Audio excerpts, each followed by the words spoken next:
সোনা ও রূপার যাকাত। সোনা ও রূপা যখন নিসাব পরিমাণ হবে তখন তার যাকাত 40 ভাগের 1 ভাগ দিতে হবে। স্ত্রী লোকদের রূপা ও সোনার গহনা যদি নিসাব পরিমাণ বা তদপেক্ষা অধিক হয় তবে উহার মূল্য হিসাব করে শতকরা 2.5 টাকা হিসাবে বৎসরে একবার যাকাত দিতে হবে। শতকরা 2.5 টাকা হিসাব করে বছরে একবার যাকাত দিতে হবে। তবে যে সকল গহনা স্ত্রী লোকগণ সর্বদা ব্যবহার করে তার মূল্য যত অধিকই হোক না কেন উহার যাকাত দিতে হবে না। শুধু যে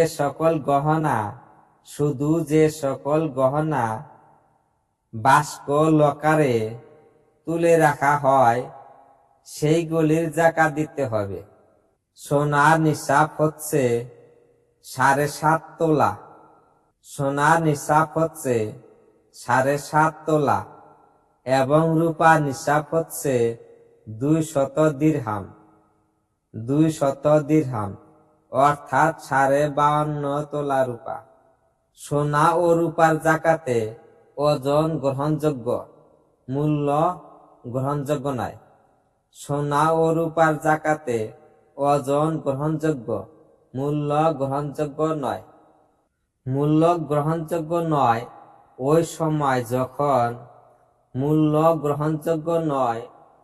সময় যখন সোনার যাকাত সোনা দিয়ে এবং রূপার যাকাত রূপা দিয়ে দেওয়া হয়।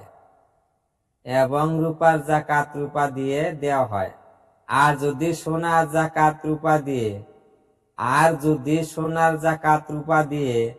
আর রূপার যাকাত সোনা দিয়ে দেওয়া হয় তাহলে মূল্য গ্রহণযোগ্য।